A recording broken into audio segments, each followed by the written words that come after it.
വളരെ പ്രധാനപ്പെട്ട ഒരു ഡെവലപ്മെൻ്റാണ്. യമനിലെ ഹൂത്തി എന്ന് പറയുന്ന വിഭാഗം യുദ്ധത്തിലേക്ക് പ്രവേശിച്ചിട്ടുണ്ട്. റെഡ് സീയെ നിയന്ത്രിക്കുക എന്ന് പറഞ്ഞാൽ സൂയസ് കനാൽ ബ്ലോക്ക് ആകുമെന്നാണ്. ലോകത്തെ സംബന്ധിച്ചിടത്തോളം വളരെ വലിയ ഒരു ഇക്കണോമിക് ക്രൈസിസിലേക്ക് അത് നീങ്ങും. ഇറാൻ അവരെന്താ ചെയ്യും, നമ്മുടെ മറ്റുള്ള ആളുകളെ എല്ലാ എനർജി സോഴ്സും അത് തകർത്ത് കഴിഞ്ഞാൽ നിങ്ങൾക്ക് ഒരാഴ്ച കൊണ്ടോ ഒരു മാസം കൊണ്ടോ നിങ്ങൾക്ക് റിക്കവർ ചെയ്യാൻ കഴിയില്ല. It takes A long time. അമേരിക്കയിൽ നോ കിങ്, ഈ നാട് രാജാക്കന്മാർക്ക് ഉള്ളതല്ല, രാജഭരണം ഈ നാട്ടിൽ വേണ്ട എന്ന് പറഞ്ഞിട്ട് അമേരിക്കയിലെ നൂറുകണക്കിന് പട്ടണങ്ങളിൽ ലക്ഷക്കണക്കിന് ആളുകളാണ് തെരുവിൽ വന്നിരിക്കുന്നത്. രാജ്യത്താരും ബേജാറാവേണ്ട, സർക്കാർ പറയുന്നത് നിങ്ങൾ കേട്ടോണ്ടിരുന്നാൽ മതി, വേറെ ഈ സോഷ്യൽ മീഡിയയിലൂടെയൊന്നും കേൾക്കണ്ട എന്നാണ് അദ്ദേഹം ഇന്നലെയും മൻ കി ബാത്തിലൂടെ ഇന്ത്യയിലെ ജനങ്ങളെ ഉപദേശിച്ചത്. ഇന്ത്യയിലെ ജനങ്ങൾ ആ പ്രഭാഷണം കേട്ടുകൊണ്ടിരിക്കും എന്ന് പ്രതീക്ഷിക്കാം. വളരെ പെട്ടെന്ന് അവസാനിപ്പിക്കാമെന്ന രീതിയിൽ ആണ് ഇറാനിൽ ഇസ്രായേലും അതുപോലെ അമേരിക്കയുടെ ഇടപെടൽ നടത്തുന്നത്. ഫെബ്രുവരി 28 നടന്ന ആക്രമണത്തിൽ അന്ന് സ്കൂളിൽ ബോംബിട്ട് തകർക്കുകയും ഏകദേശം 100-ൽ കൂടുതൽ കുട്ടികൾ കൊലപ്പെടുകയും ചെയ്തു. അപ്പോൾ അതിനുശേഷം ഇന്ന് നോക്കുകയാണെങ്കിൽ ഏകദേശം ഇത് 2-ാം മാസത്തേക്ക് യുദ്ധം കടന്നു കഴിഞ്ഞിരിക്കുക. അപ്പോൾ ഈ ഒരു മാസത്തെ യുദ്ധത്തിൻ്റെ ഈ ഒരു അവസ്ഥ പരിശോധിച്ചാൽ എന്താണ് നമുക്ക് അതിനൊരു ഓവറോൾ പിക്ചർ എന്താണ് അതിൻ്റെ? വളരെ ഗൗരവമുള്ള ഒരു സിറ്റുവേഷനാണ് ഉയർന്നു വന്നിരിക്കുന്നത്. കാരണം ഗൾഫ് മേഖല എന്ന് പറയുന്നത്, പ്രത്യേകിച്ച് ഇറാൻ അടക്കമുള്ള ആ എൻറ്റയർ വെസ്റ്റ് ഏഷ്യൻ റീജിയനിൽ ഒരു മാസമായിട്ടൊരു ഒരു യുദ്ധം നീണ്ടു നിൽക്കുക എന്ന് പറയുമ്പോൾ സ്വാഭാവികമായിട്ടും അതിൻ്റെ കോൺസിക്വൻസസ് വളരെ വളരെ അഗാധമാണ്. ലോകത്തിൻ്റെ എല്ലാ ഭാഗങ്ങളെയും അത് സ്വാധീനിച്ചിട്ടുണ്ട്. എല്ലാ ഭാഗങ്ങളിലും അതിൻ്റെ ആഘാതം അനുഭവപ്പെടാൻ തുടങ്ങിയിട്ടുണ്ട്. കാരണം ലോകത്തെ ഏറ്റവും പ്രധാനപ്പെട്ട ഊർജത്തിൻ്റെ സ്രോതസ്സ്, എനർജി സോഴ്സ് എന്ന് പറയുന്നത് വെസ്റ്റ് ഏഷ്യയാണ്. കാരണം അവിടെയാണ് ഈ പെട്രോളിയം ഉൽപ്പന്നങ്ങളുടെ, ഗ്യാസ്, ലിക്വിഡ് നാച്ചുറൽ ഗ്യാസ് തുടങ്ങിയ വിവിധ ഊർജ സ്രോതസ്സുകളുടെ ഒരു പ്രധാന കേന്ദ്രം അവിടെയാണ്. ആ പ്രദേശത്താണ് ഇപ്പോൾ ഒരു മാസമായിട്ട് യുദ്ധം നടക്കുന്നത്. ആ യുദ്ധത്തിന് ഇപ്പം ഒരു അന്ത്യമില്ലെന്ന് മാത്രമല്ല, അമേരിക്കക്കാർ ആദ്യം പറഞ്ഞ് ഏതാനും ദിവസങ്ങൾക്കുള്ളിൽ അവസാനിക്കുമെന്ന് പറയും യുദ്ധം. ഇപ്പോൾ ഏറ്റവും അവസാനമായിട്ട് ട്രംപ് പറഞ്ഞത്, ഞങ്ങൾ അവിടെ കരയുദ്ധത്തിലേക്ക് പോകും, ഞങ്ങൾക്ക് വേണ്ടി വന്നാൽ കരയുദ്ധത്തിലേക്ക് പോകും. ഇറാൻ്റെ പ്രധാനപ്പെട്ട കേന്ദ്രങ്ങൾ, അതായത് അവർ എണ്ണ ഉൽപ്പാദിപ്പിക്കുകയും വിതരണം ചെയ്യുകയും ചെയ്യാൻ ഖാർഗ് ഐലൻഡ് അടക്കമുള്ള പ്രദേശം ഞങ്ങൾ പിടിച്ചെടുക്കും, ഇതൊക്കെയാണ് അമേരിക്ക പറയുന്നത്. അങ്ങനെ പിടിച്ചെടുക്കാൻ വേണ്ടിയിട്ട് ആണെന്ന് സംശയിക്കുന്നു.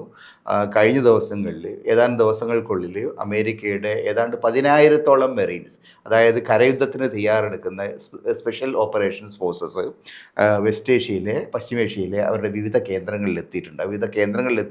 അവർ യുദ്ധത്തിന് തയ്യാറെടുക്കുകയാണ്. അപ്പോൾ അതുകൊണ്ട് ഈ യുദ്ധം പെട്ടെന്ന് അവസാനിക്കില്ലെന്ന് മാത്രമല്ല, വളരെ ഗുരുതരമായിട്ടുള്ള പ്രത്യാഘാതം ഉണ്ടാക്കാനിടയിലുള്ള കരയുദ്ധത്തിലേക്ക് പ്രവേശിക്കാനുള്ള എല്ലാ സാധ്യതയുണ്ട്.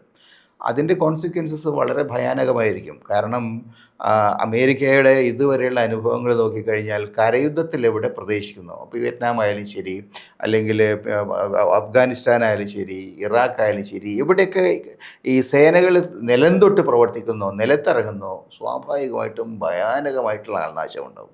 ആൾനാശം ആ പ്രദേശത്തെ ജനങ്ങളും അനുഭവിക്കണം, അമേരിക്കൻ സേനകളും അനുഭവിക്കണം. അതുകൊണ്ട് അങ്ങനെ വരുന്ന സമയത്ത് ഈ യുദ്ധം വളരെ ഒരു വലിയ മാരകമായിട്ടുള്ള ഒരു കോൺസിക്വൻസിലേക്ക്, അതാണ് ഒന്ന്. രണ്ടാമത്തെ പ്രശ്നം, ഈ യുദ്ധത്തിൽ ഇപ്പോൾ സമീപ ദിവസങ്ങളിൽ വന്നിരിക്കുന്ന ഒരു പ്രധാനപ്പെട്ട ഡെവലപ്മെൻറ്റ്, ഇസ്രായേൽ നേരത്തെ തന്നെ അമേരിക്കയായിട്ട് കൂട്ടിച്ചേർന്ന് യുദ്ധത്തിന് വരുന്നുണ്ട്. അതേസമയത്ത് ഇറാൻ ഏതാണ്ട് മറ്റ് സഖ്യകക്ഷികളൊന്നുമില്ലാതെ, പ്രത്യേകിച്ച് അവർക്ക് അവരുടേതായിട്ടുള്ള ചില സുഹൃത്തുക്കൾ, ഉദാഹരണത്തിന് ലെബനനിലെ ഹിസ്ബുള്ള പോലെയുള്ള ചെറിയ സെമി മിലീഷ്യാസ്, രാജ്യങ്ങളൊന്നുമല്ല, മിലീഷ്യാസിൻ്റെ സഹായത്തോടു കൂടിയാണ് അവർ നിന്നിരുന്നത്. പക്ഷേ ഇപ്പോൾ കഴിഞ്ഞ ദിവസം വന്നിരിക്കുന്ന ഒരു ഡെവലപ്മെൻറ്റ് എന്താണെന്ന് വെച്ച് കഴിഞ്ഞാൽ, യമനിലെ ഹൂത്തി എന്ന് പറയുന്ന വിഭാഗം യുദ്ധത്തിലേക്ക് പ്രവേശിച്ചിട്ടുണ്ട്. വളരെ പ്രധാനപ്പെട്ട ഒരു ഡെവലപ്മെൻ്റാണ്. ഹൂത്തികൾ എന്ന് പറയുന്നത് ഇറാനുമായിട്ട് അടുപ്പമുള്ള ആ തരത്തിലുള്ള ബാക്ക്ഗ്രൗണ്ടുള്ള ഷിയ ബാക്ക്ഗ്രൗണ്ടുള്ള കൂട്ടരാണ്. അവർ യുദ്ധത്തിൽ പ്രവേശിക്കുക എന്ന് പറയുമ്പോൾ ഇപ്പോൾ ഉള്ള ഈ വലിയൊരു ഇക്കണോമിക് ക്രൈസിസ് ഉണ്ടാക്കിയിരിക്കുന്നത് ഈ ഹോർമസ് കടലിടുക്കിൻ്റെ ബ്ലോക്കേജ് വഴിയാണ്. ഹോർമസ് കടലിടുക്ക് ബ്ലോക്ക് ചെയ്തതോടുകൂടി ഈ കിഴക്കും പടിഞ്ഞാറും തമ്മിലുള്ള വലിയ വ്യാപാരത്തെ വലിയ തോതിൽ ബാധിച്ചിട്ടുണ്ട്. പക്ഷേ ഹൂത്തികൾ വരുന്നതോടുകൂടി സംഭവിക്കാൻ പോകുന്നത് റെഡ് സീ എന്ന് പറയുന്ന പ്രദേശം, റെഡ് സീയുടെ ഏറ്റവും പ്രധാനപ്പെട്ട കേന്ദ്രങ്ങൾ, അതിൽ ഈ ബാബൽ മാൻഡബ് എന്നൊക്കെ പറയുന്ന ഒരു സ്ട്രേറ്റ് ഉണ്ട്, ഒരു കടലിടുക്കുണ്ട്, അത് പൂർണ്ണമായിട്ടും ഹൂത്തികളുടെ നിയന്ത്രണത്തിലാണ്. ആ പ്രദേശം അവർ നിയന്ത്രിക്കുക, റെഡ് സീയെ നിയന്ത്രിക്കുക എന്ന് പറഞ്ഞാൽ സൂയസ് കനാൽ ബ്ലോക്ക് ആകുമെന്നർത്ഥം. സൂയസ് കനാലിലൂടെയുള്ള വ്യാപാരം കൂടി റദ്ദാവുകയാണെങ്കിൽ ലോകത്തെ സംബന്ധിച്ചിടത്തോളം വളരെ വലിയ ഒരു ഇക്കണോമിക് ക്രൈസിസിലേക്ക് അത് നീങ്ങും. അതിനുള്ള എല്ലാ സാധ്യതയുണ്ട്. എന്തുകൊണ്ടാണ്? അവർ ഓൾറെഡി പറഞ്ഞു കഴിഞ്ഞിട്ടുണ്ട്, ഞങ്ങൾ റെഡ് സീയിൽ ഞങ്ങൾ ബ്ലോക്കേഡ് ആരംഭിക്കും, ഈ യുദ്ധം പിന്നെ തുടരുകയാണെങ്കിൽ റെഡ് സീയിൽ ബ്ലോക്കേഡ് ആരംഭിക്കും. അങ്ങനെ വന്നാൽ അതിൻ്റെ ഒരു വലിയ പ്രശ്നം എന്ന് പറയുന്നത് സൗദി അറേബ്യയുടെ എല്ലാ പ്രധാനപ്പെട്ട ഓപ്പറേഷൻസും അവരുടെ എണ്ണയുടെ വിതരണവും ഒക്കെ തന്നെ ഈ റെഡ് സീ വഴിയാണ് പോണത്. അപ്പോൾ അതുകൊണ്ട് കഴിഞ്ഞ ദിവസം സൗദി അറേബ്യയുടെ സ്പോക്സ്മാൻ പറഞ്ഞിരിക്കുന്നത്, ഈ യുദ്ധം ആ നിലയിൽ വീണ്ടും വികസിക്കുകയാണെങ്കിൽ ഞങ്ങൾ ഡയറക്റ്റായിട്ട് യുദ്ധത്തിൽ പ്രവേശിക്കേണ്ടത് വരും. സൗദി അറേബ്യ പോലെ ഒരു രാജ്യം യുദ്ധത്തിലേക്ക് പ്രവേശിക്കുക എന്ന് പറഞ്ഞാൽ ഏതാണ്ട് 7-8 വർഷങ്ങൾക്ക് മുമ്പ് വരെ നമുക്ക് സ്ഥിരമായിട്ട് കേട്ടുകൊണ്ടിരുന്നതാണ് ഈ ഹൂത്തികളും സൗദികളും തമ്മിൽ യുദ്ധം. വളരെ ഭയാനകമായിട്ടുള്ള ഈ രൂപത്തിൽ അത് ഒരു രക്തച്ചൊരിച്ചിലായി പോയതാണ്. അത് വീണ്ടും തിരിച്ചു വരികയും ആ പ്രദേശമാകെ ഒരു വലിയ പുതിയ യുദ്ധത്തിൻ്റെ അന്തരീക്ഷത്തിലേക്ക് പോയി ചെയ്തു. പുതിയ രാജ്യങ്ങൾ സൗദി വരുന്നതോടുകൂടി സ്വാഭാവികമായിട്ടും സൗദിയായിട്ട് ബന്ധപ്പെട്ട മറ്റു രാജ്യങ്ങൾക്കും, ഇപ്പോൾ UAE അടക്കമുള്ള രാജ്യങ്ങൾ, ഖത്തർ അടക്കമുള്ള രാജ്യങ്ങൾക്ക് കൂടി യുദ്ധത്തിലേക്ക് പ്രവേശിക്കേണ്ടത് ഏറ്റവും രണ്ട് ഭാഗത്തും കൂടുതൽ ശക്തിയുള്ള രാജ്യങ്ങൾ, ഇപ്പോൾ ഇറാൻ്റെ ഭാഗത്ത് സംബന്ധിച്ചിടത്തോളം ഹൂത്തികൾ വരുന്നു, ഹെസ്ബുള്ള വരുന്നു, അങ്ങനെയുള്ള ആളുകൾ വരുന്നു. അപ്പോൾ സ്വാഭാവികമായിട്ടും ഒരുപക്ഷെ റഷ്യ അടക്കമുള്ള രാജ്യങ്ങൾ, ചൈന അടക്കമുള്ള രാജ്യങ്ങൾ കൂടി ഇതിനകത്ത് ഇടപെടേണ്ട ഒരു സാഹചര്യത്തിലേക്കാണ് കാര്യങ്ങൾ പോകുന്നത്. എന്ന് വെച്ചാൽ വളരെ പരിമിതമായിട്ടുള്ള ഒരു ഉദ്ദേശത്തോടു കൂടി ചുരുങ്ങിയ ദിവസം കൊണ്ട് അവസാനിപ്പിക്കും എന്ന് ട്രംപ് പ്രതീക്ഷിച്ച യുദ്ധം അദ്ദേഹത്തിന് അമേരിക്കക്കോ മനസ്സിലാക്കാൻ കഴിയാത്ത വിധം ഇപ്പോൾ ആഗോള തലത്തിൽ വളർന്നു വന്നിരിക്കുന്നു. അതൊരു ഭീകരമായ ക്രൈസിസിലേക്ക് എത്തിയിരിക്കുന്നു.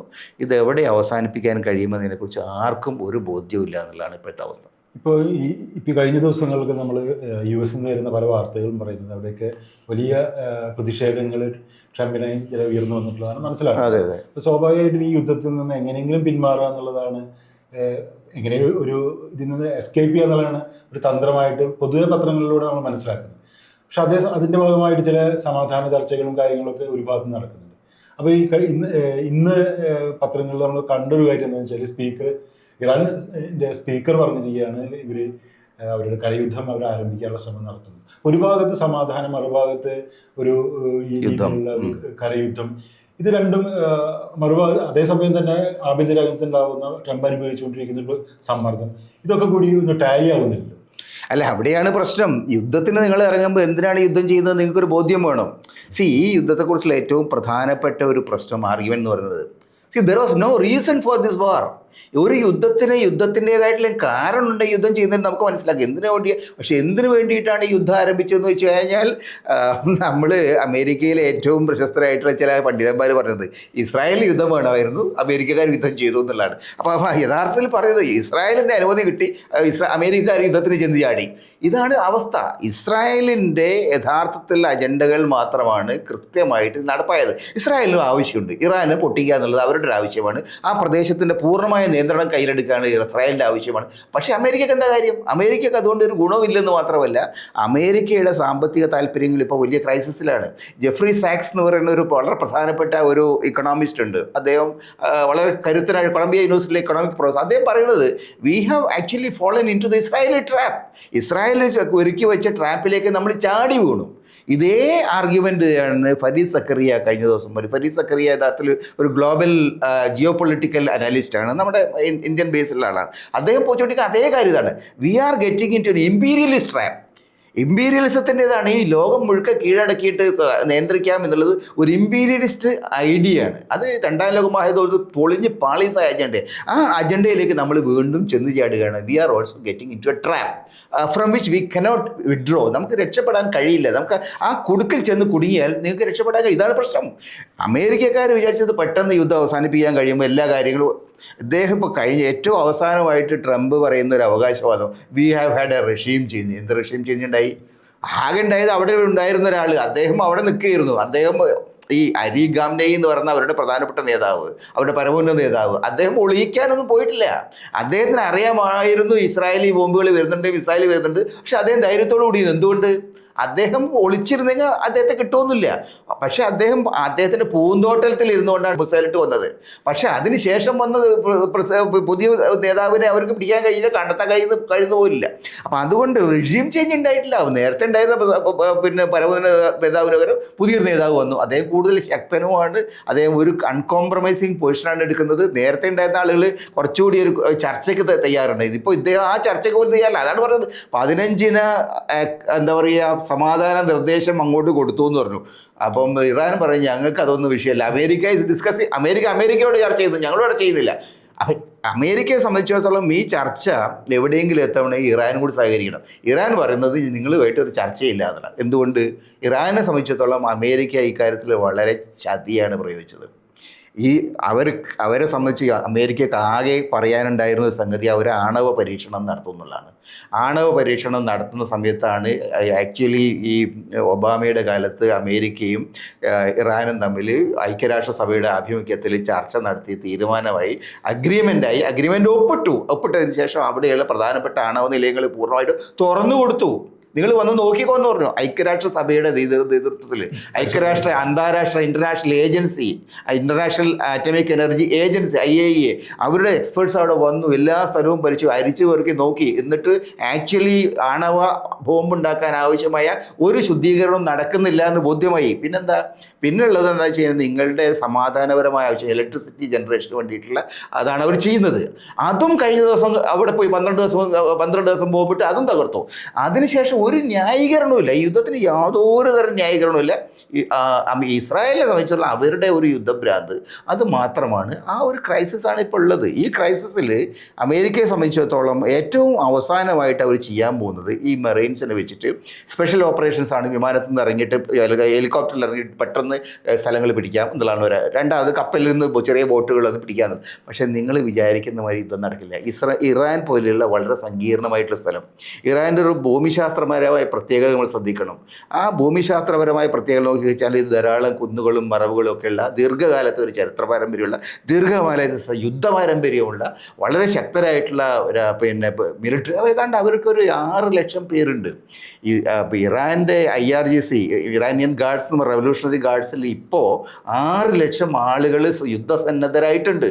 അവരോട് അമേരിക്കയുടെ 1000, 1500, 10,000 പേര് വന്ന് യുദ്ധം ചെയ്തു കഴിഞ്ഞാൽ സത്യത്തിൽ ജയിക്കാൻ കഴിയില്ല. ഇതാണ് ഇന്നത്തെ അവസ്ഥ. അമേരിക്ക വലിയൊരു ട്രാപ്പിൽ ചെന്നുപെട്ടിരിക്കുന്നു. പക്ഷെ അമേരിക്ക ചെന്നുപെട്ടിരിക്കുന്ന ട്രാപ്പിൻ്റെ ഏറ്റവും വലിയ ദുരന്തം അനുഭവിക്കുന്നത് അമേരിക്കയിലെ ജനങ്ങളും ലോകത്തെ ജനങ്ങളും എന്നുള്ളതാണ് പ്രശ്നം. ഇപ്പോൾ ഈ കരയുദ്ധം ആരംഭിക്കുന്ന സമയത്ത് തന്നെ അമേരിക്കയിൽ നിന്ന് സൈനികർ തന്നെ പറയുന്നത് ഞങ്ങൾ ഇസ്രായേലിന് വേണ്ടി മരിക്കാനായിട്ട് തയ്യാറില്ല. ഈ ഒരു സാഹചര്യത്തിൽ കടന്നു. പക്ഷെ ഇതൊക്കെ ആയിരിക്കുമ്പോൾ തന്നെ നമ്മളുടെ ഈ യുദ്ധം യഥാർത്ഥത്തിൽ വലിയ തോതിലുള്ള ഒരു സാമ്പത്തിക പ്രത്യാഘാതങ്ങൾ ഉണ്ടാക്കിയിട്ടുണ്ട്. അതായത് ക്രൂഡ് ഓയിലിൻ്റെ വില ഇത് വളരെയേറെ വർദ്ധിച്ചതായിട്ട് കാണുന്നത്. $115 ബാരലിന് മാറിക്കഴിഞ്ഞിട്ടുണ്ട്.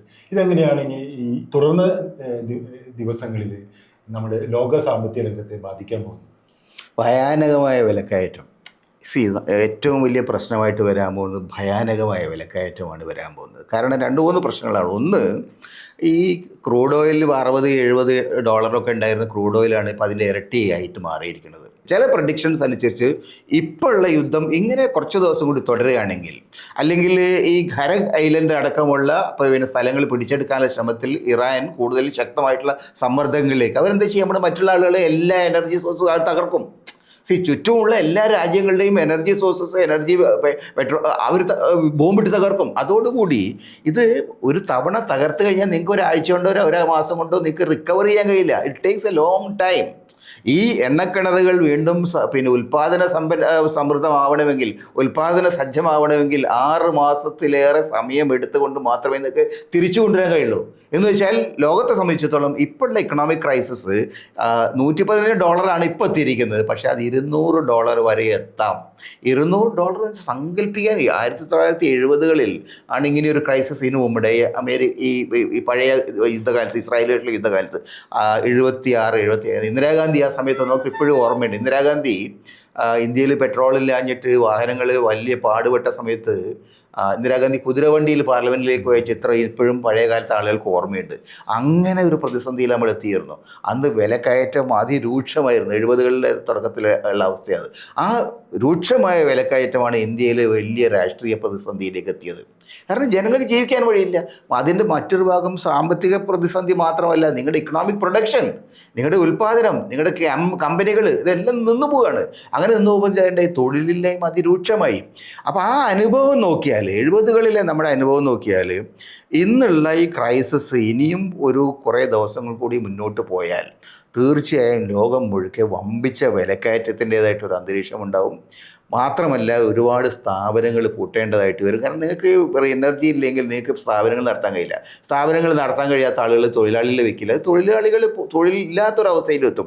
അങ്ങനെ ഉണ്ടാകുന്ന ക്രൈസിസ് വളരെ ഗുരുതരമാണ്. ആ ഗുരുതരമായ ക്രൈസിസ് വലിയ പൊളിറ്റിക്കൽ റിപ്പർക്കഷൻ, ഇന്ത്യയിലെ അനുഭവം നോക്കിക്കഴിഞ്ഞാൽ 70കളിൽ ഉണ്ടായ എല്ലാവിധ സംഘർഷങ്ങളുടെയും എല്ലാവിധ സമരങ്ങളുടെയും എല്ലാവിധ വലിയ സർക്കാർ വിരുദ്ധ പ്രക്ഷോഭങ്ങളുടെയും അടിത്തറ ഈ ഗ്ലോബൽ ക്രൈസിസ് ആയിരുന്നു. അതേ തരത്തിലുള്ളൊരു ഗ്ലോബൽ ക്രൈസിസ് ഡെവലപ്പ് ചെയ്യുന്നുള്ള ഏറ്റവും വലിയ തെളിവാണ് കഴിഞ്ഞ ദിവസങ്ങൾ, കഴിഞ്ഞ മെഞ്ഞാന്നൊക്കെ ആയിട്ട് അമേരിക്കയിൽ നോ കിങ്, ഈ നാട് രാജാക്കന്മാർക്ക് ഉള്ളതല്ല, രാജഭരണം ഈ നാട്ടിൽ വേണ്ട എന്ന് പറഞ്ഞിട്ട് അമേരിക്കയിലെ നൂറുകണക്കിന് പട്ടണങ്ങളിൽ ലക്ഷക്കണക്കിന് ആളുകളാണ് തെരുവിൽ വന്നിരിക്കുന്നത്. ഈ സമരം എനിക്ക് തോന്നുന്നത് ഇനി ലോകത്തിൻ്റെ മറ്റെല്ലാ ഭാഗങ്ങളിലേക്കും വ്യാപകമായിട്ട് വരും. ഒരു പുതിയ ലോകത്തെ ആകെ മാറ്റിമറിക്കുന്ന ഒരു പൊളിറ്റിക്കൽ ക്രൈസിസിലേക്ക് ഇത് എത്താനുള്ള എല്ലാ സാധ്യതയുണ്ട്. കാരണം ജനങ്ങളെ സംബന്ധിച്ചിടത്തോളം ഈ ക്രൈസിസ് അവരെ സംബന്ധിച്ചിടത്തോളം ഇനിയുള്ള ദിവസങ്ങൾ ആര് വിചാരിച്ചാൽ ഇതിനൊരു പരിഹാരമില്ല. കാരണം അത്രയേറെ ഗുരുതരമായിട്ടുള്ള പ്രതിസന്ധി ഉണ്ടാകുന്നു, നാശനഷ്ടങ്ങൾ ഉണ്ടാകുന്നു. അതിൻ്റെ റിപ്പർക്കഷൻസ് ഉള്ളത് വളരെ സ്വാഭാവികമായിട്ടും ജനങ്ങളെ ബാധിക്കും.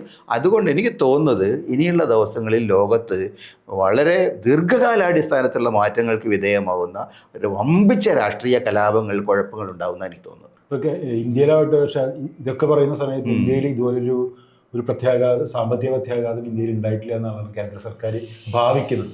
അല്ലെങ്കിൽ ഒരു ഗ്യാസ് ലഭ്യത, എനിക്ക് തോന്നുന്നു BJPയും അതുപോലെ തന്നെ അവരുടെ അനുയായികൾ പറഞ്ഞുകൊണ്ടിരിക്കുന്നത് ഗ്യാസ് കിട്ടാത്ത പ്രശ്നം കേരളത്തിൽ ഇന്ത്യയിൽ ഇല്ലെന്നാണ് അവർ സോഷ്യൽ മീഡിയയിലൊക്കെ വായിച്ചുകൊണ്ടിരിക്കുന്നത്. അപ്പോൾ അതവർ യഥാർത്ഥത്തിൽ അങ്ങനെ പ്രതിസന്ധി അവർ അനുഭവിക്കുന്നില്ല എന്നാണ് ഭാവിക്കുന്നത്. അതൊരു ഭാഗത്ത് നിൽക്കുന്നു.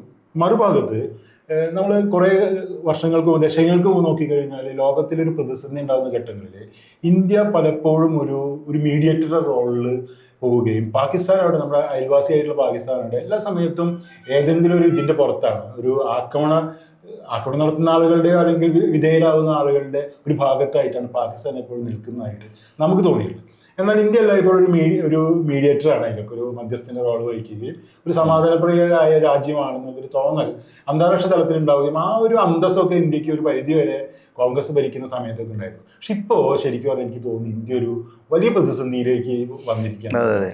അപ്പോൾ ഈ യുദ്ധത്തിൽ ഇപ്പോൾ പാകിസ്ഥാനാണ് പല പീസ് ടോക്കിൻ്റെയൊക്കെ ഭാഗമായിട്ട് മുന്നോട്ട് വന്നിരിക്കുന്നത്. ആ സ്ഥാനത്ത് എന്തുകൊണ്ടാണ് ഇന്ത്യക്ക് എത്താൻ കഴിയാതിരിക്കുന്നത്? രണ്ട് വളരെ ഗൗരവമുള്ള പ്രശ്നങ്ങളുണ്ടാവും. ഒന്ന്, നരേന്ദ്രമോദി പാർലമെൻറ്റിൽ ഒരു പ്രസ്താവന കഴിഞ്ഞ ദിവസം പാർലമെൻറ്റിൽ അദ്ദേഹം പ്രസ്താവന നടത്തിയിരുന്നു. അതിനുശേഷം വീണ്ടും അദ്ദേഹം മൻ കി ബാത്ത് എന്ന് പറഞ്ഞിട്ട് അദ്ദേഹത്തിൻ്റെ പ്രതിമാസ സംഭാഷണത്തിലും ഇത് പറയുന്നുണ്ട്. അദ്ദേഹം ഈ വിഷയങ്ങളിൽ വലിയ ഗൗരവമുള്ള വിഷയങ്ങളാണെന്ന് പറയുമ്പോഴും ഞങ്ങൾ അതിനെ ഇന്ത്യ മാനേജ് ചെയ്യുന്നതിൽ വിജയിച്ചിട്ടുണ്ട്. നിങ്ങളാരും രാജ്യത്താരും ബേജാറാവേണ്ട, സർക്കാർ പറയുന്നത് നിങ്ങൾ കേട്ടുകൊണ്ടിരുന്നാൽ മതി, വേറെ ഈ സോഷ്യൽ മീഡിയയിലൂടെയൊന്നും കേൾക്കണ്ട എന്നാണ് അദ്ദേഹം ഇന്നലെയും മൻ കി ബാത്തിലൂടെ ഇന്ത്യയിലെ ജനങ്ങളെ ഉപദേശിച്ചത്. ഇന്ത്യയിലെ ജനങ്ങൾ ആ ഉപദേശമനുസരിച്ച് അദ്ദേഹത്തിൻ്റെ മൻ കി ബാത്ത് പ്രഭാഷണം കേട്ടുകൊണ്ടിരിക്കും എന്ന് പ്രതീക്ഷിക്കാം. പക്ഷേ വസ്തുത എന്താണ്? വസ്തുത വളരെ ക്ലിയറാണ്. ഇന്ത്യ സംബന്ധിച്ചിടത്തോളം ഒരു വലിയ എനർജി ക്രൈസിസ് ഉണ്ട്.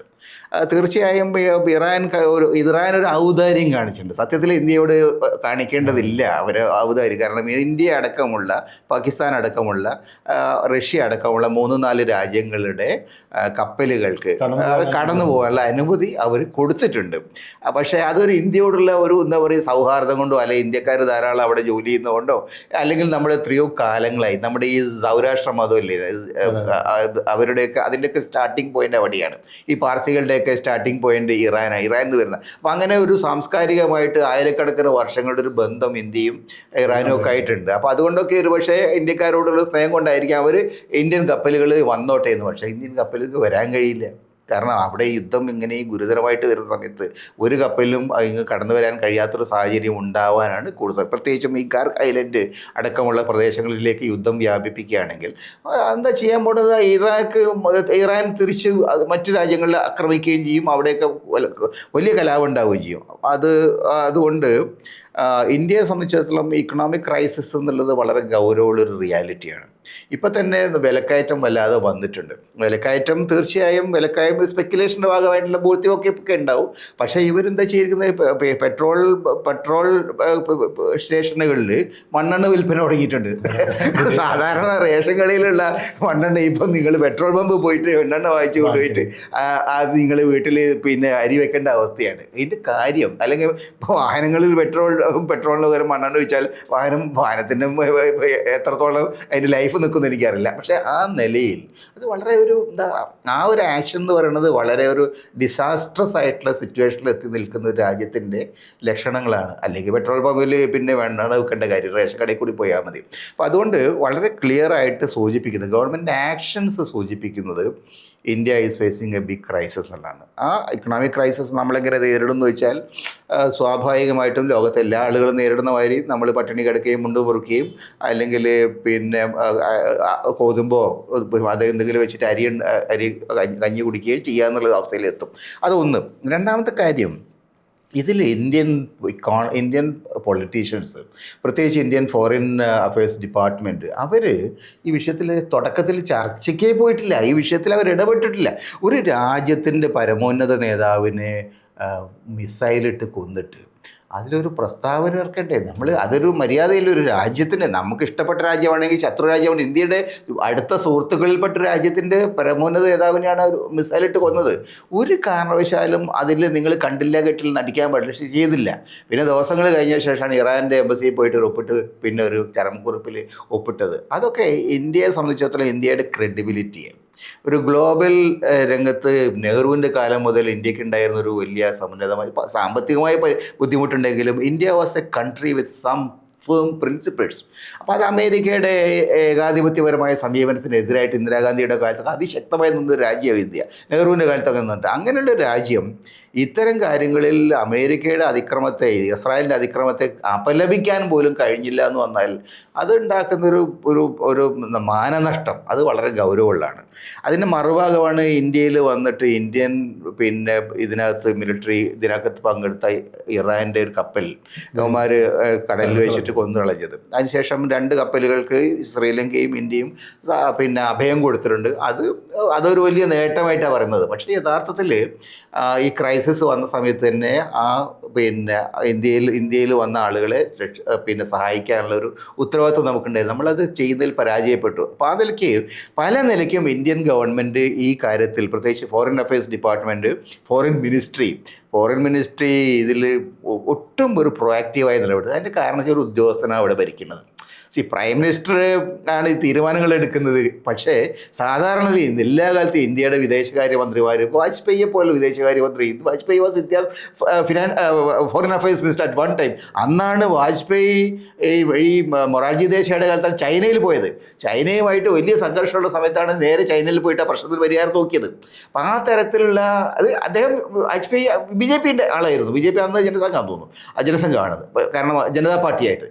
ആ തരത്തിലുള്ള ശക്തരായിട്ടുള്ള വിദേശകാര്യമന്ത്രിമാരുണ്ടായിരുന്ന ഒരു രാജ്യത്ത് ഇന്ന് വിദേശകാര്യമന്ത്രി ഒരു ക്ലർക്കിൻ്റെ രൂപത്തിൽ ഇതിന് അടിയിൽ ഒപ്പിട്ട് കടലാസ് വയ്ക്ക് ഊന്നുന്ന പണിയാണ്. അദ്ദേഹത്തിന് സ്വന്തമായി തീരുമാനം എടുക്കാൻ കഴിയില്ല. Is not a politician. അപ്പോൾ അതുകൊണ്ട് ഇന്ത്യ വലിയ തോതിൽ പിന്നോക്കം പോയിട്ടുണ്ട്. മറുഭാഗത്ത് പാകിസ്ഥാൻ ഇപ്പം ഇന്നലെ നോക്കായിട്ടുള്ള വാർത്തകളിൽ കാണുന്നത്, പാകിസ്ഥാൻ ഈ 4 രാജ്യങ്ങളുടെ US, America, Saudi, Iran, Israel അങ്ങനെയുള്ള 4 രാജ്യങ്ങളുടെ ഒരു സംഘവുമായിട്ട് ചർച്ച ആരംഭിച്ചിരിക്കുകയാണ്. ഈ അമേരിക്കയും പിന്നെ ഇറാനും തമ്മിലുള്ള ചർച്ചകൾ, നേരിട്ടുള്ള ചർച്ചയില്ല, ഒരു അമേരിക്കയായിട്ട് ചർച്ചയില്ല എന്ന് ഇറാൻ പറയുമ്പോഴും ഇറാനിലേക്ക് അമേരിക്കയുടെ സന്ദേശങ്ങൾ എത്തിക്കുന്നത്, അമേരിക്കയുടെ പിന്നെ മെസ്സേജുകളായി എത്തിക്കുന്നത് പാകിസ്ഥാൻ വഴിയാണ്. അവിടുന്ന് ഇറാനിൽ നിന്ന മറുപടി പാകിസ്ഥാൻ വഴിയാണ് അമേരിക്കയിലെത്തുന്നത്. അതായത് ആഗോള രംഗത്ത് വളരെ നിർണായകമായൊരു ക്രൈസിസ് പൊസിഷനിൽ യഥാർത്ഥത്തിൽ ഒരു പട്ടാള ഭരണം മാത്രമുള്ള ഒരു രാജ്യമാണ് പാകിസ്ഥാൻ. അവിടുത്തെ പട്ടാള ഭരണാധികാരിക്ക് ഇന്ത്യയിലെ എലക്റ്റഡ് പ്രൈം മിനിസ്റ്ററേക്കാൾ കൂടുതൽ വലിയ വില ആഗോള രംഗത്തുണ്ടായി എന്ന് പറഞ്ഞാൽ ഇന്ത്യയെ സംബന്ധിച്ചിടത്തോളം അതിൻ്റെ ചരിത്രത്തിൽ ഉണ്ടായിട്ടില്ലാത്ത ഒരു വലിയ ദുരന്തമാണ് ആഗോള രംഗത്ത്. അത് നമ്മുടെ ഒരു എന്താ പറയുക, ഇന്ത്യൻ ഗവൺമെൻറ്റിൻ്റെ, ഇന്ത്യൻ അഡ്മിനിസ്ട്രേഷൻ്റെ, ഇന്ത്യൻ പൊളിറ്റിക്കൽ ലീഡർഷിപ്പിൻ്റെ പരാജയമാണ്. BJPക്കാർക്ക് അതെന്താ സംഭവിക്കുന്ന അറിയില്ല. BJPക്ക് അന്താരാഷ്ട്ര ബന്ധങ്ങളുടെ പ്രാധാന്യമോ അന്താരാഷ്ട്ര ബന്ധങ്ങളുടെ ഇതേക്കുറിച്ചൊന്നും അവർക്ക് അതിനെപ്പറ്റി വലിയ ധാരണയൊന്നുമില്ല. പക്ഷേ ഗൗരവമുള്ള രാഷ്ട്രീയ ചിന്തകന്മാരെ സംബന്ധിച്ചിടത്തോളം ഇന്ത്യ ഇന്ന് ചെന്നുപെട്ടിരിക്കുന്ന ക്രൈസിസ് വളരെ ഗുരുതരമാണ്. India is actually being side line, ഒരു മാർജിനലൈസ്ഡ് ആവുന്ന ഒരു രാജ്യമാണ്. അത് ഇന്ത്യക്ക് ഗുണം ചെയ്യില്ല എന്നുള്ളത് ചിന്താശീലരായിട്ടുള്ള അന്താരാഷ്ട്ര ബന്ധങ്ങളെക്കുറിച്ച് അറിയുന്ന എല്ലാ ആളുകൾക്കും പൂർണ്ണമായി ബോധ്യമുള്ളത്. പക്ഷെ നിർഭാഗ്യവശാൽ അതൊന്നും ചിന്തിക്കാൻ ശേഷിയുള്ള ഒരു പൊളിറ്റിക്കൽ ലീഡർഷിപ്പ് ഇന്ന് ഇന്ത്യക്കില്ല. അതാണ് പ്രശ്നം. ഇന്ത്യ ഒരു ബഹുദൂരം പിന്നോട്ട് പോവുകയും പാകിസ്ഥാൻ അത് അത്രയും തന്നെ മുന്നോട്ട് പോവുകയും ചെയ്തു എന്നുള്ളൊരു. അതെ. യഥാർത്ഥത്തിൽ പാകിസ്ഥാനിന് ഈ സന്ദർഭങ്ങളെ ഉപയോഗിക്കാൻ അറിയാം. നമ്മൾ ഈ സന്ദർഭങ്ങളിൽ നിന്ന് ഓടി രക്ഷപ്പെടാനാണ് ശ്രമിച്ചത്. ഇന്ത്യൻ ലീഡർഷിപ്പ് അല്ലെങ്കിൽ ആരെങ്കിലും ഈ യുദ്ധത്തിന് 2 ദിവസം മുമ്പ് അവിടെ പോയിട്ട് മറ്റേ ചങ്ങാതിന് നെതന്യാഹുവിനെ പോയിട്ട് കെട്ടിപ്പിടിക്കാൻ ഏതെങ്കിലും വെളിവുള്ള ഒരു ലീഡർഷിപ്പ് ചെയ്യാൻ തയ്യാറാകും. അവരുടെ അതായത് ഇപ്പോൾ ഈ പറയുന്ന ഇന്ത്യൻ ഫോറിൻ അഫയേഴ്സ് ഡിപ്പാർട്ട്മെൻറ്റിൻ്റെ ബുദ്ധിശൂന്യത അല്ലെങ്കിൽ കഴിവുകേട്, അതിന് ഒന്നാം തരം ലക്ഷണമാണത്. അവർ പറയണ്ടേ പ്രൈം മിനിസ്റ്ററോട്, നിങ്ങൾ പോകുന്നത് ഇപ്പോൾ ശരിയല്ല, ഇപ്പോൾ പോകരുതെന്ന് പറയണ്ടേ? നയതന്ത്ര രംഗത്തൊരു പരാജയം. നയതന്ത്രമല്ല ഇത്, മോദി സേവ വിദേശകാര്യ വകുപ്പിലേക്കും എത്തിപ്പിച്ചു. സാധാരണ വിദേശകാര്യ വകുപ്പ് എല്ലാ കാലത്തും ഒരു സ്വതന്ത്രമായിട്ടുള്ള, കാരണം ഇതൊരു ദീർഘ പാരമ്പര്യമാണ്. കാരണം രാജ്യത്തിൻ്റെ അന്താരാഷ്ട്ര ബന്ധങ്ങൾ എന്ന് പറയുന്നത് കക്ഷി രാഷ്ട്രീയപരമായിട്ടല്ല, ഒരു രാജ്യ താല്പര്യത്തിൻ്റെ അടിസ്ഥാനത്തിലാണ് നമ്മൾ 70 വർഷമായിട്ട് തുടരുന്നത്. അതിനു മുമ്പ് കൊളോണിയൽ വിരുദ്ധ സമരകാലം മുതലുണ്ട് ഒരു പാരമ്പര്യമുണ്ട് അതിന്. ആ പാരമ്പര്യങ്ങൾക്കനുസരിച്ചാണ് വിദേശകാര്യ വകുപ്പ് പെരുമാറുക. അതിന് പകരം മോദി സേവയായിട്ട് ഇരുന്ന് കഴിഞ്ഞാൽ ഇപ്പം എന്ത് ചെയ്യാൻ പറ്റും? അതാണ് ഇപ്പോൾ നടക്കുന്നത്.